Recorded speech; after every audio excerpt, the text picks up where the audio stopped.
Well, Netflix is cracking down on subscription sharing in Australia with new technology launched today to stop password sharing.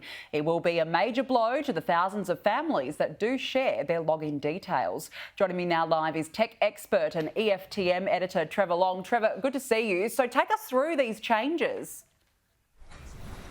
Yeah, good morning. This is a big win for Netflix and a big loss for a lot of Aussie households. Basically, if you're sharing your password with someone outside of your home, so let's say my mother-in-law has my Netflix password, watches Netflix at her house, but because she's not at my house, Netflix is going to restrict access at her home. She'll need to get her own account, or I'll need to give her another subscription which I pay for, which adds on to my account. So it's going to affect, I would say, millions of Australians. Oh, it certainly will. So then how much extra will you have to pay?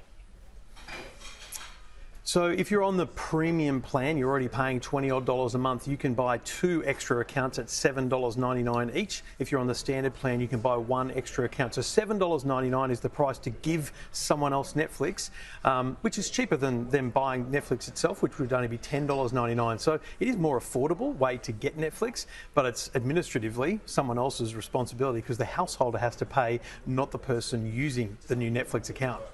I know you said that this is a win for Netflix, but is it also to Netflix's detriment here in the midst of a cost of living crisis? Would people be looking at this and going, well, it's just not worth it, particularly if you've got other subscription services?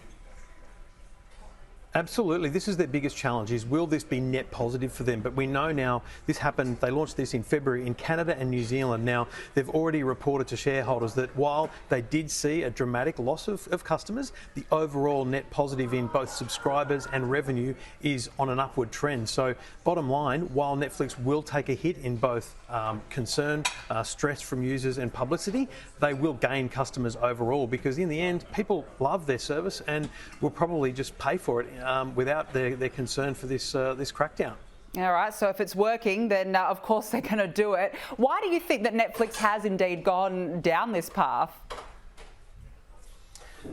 I think there's 2 reasons, Danica. The first one is they need more money to make more content. Making TV and movies cost a lot of money, so they want as much money as they can get.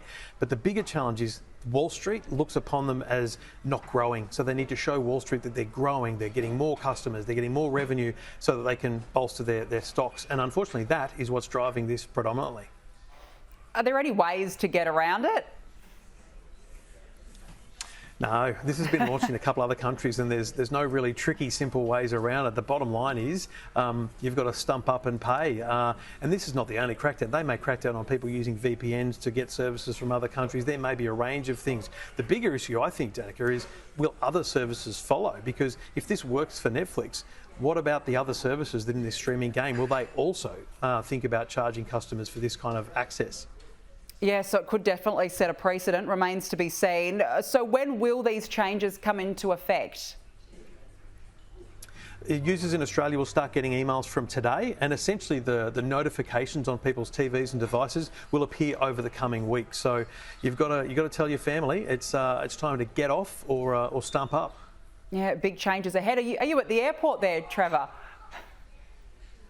I am heading off overseas today. Oh, fantastic. Well, thank you for fitting us in your busy schedule there at the Sydney airport. Enjoy your time away. Have a good time. My pleasure. Cheers. Thank you.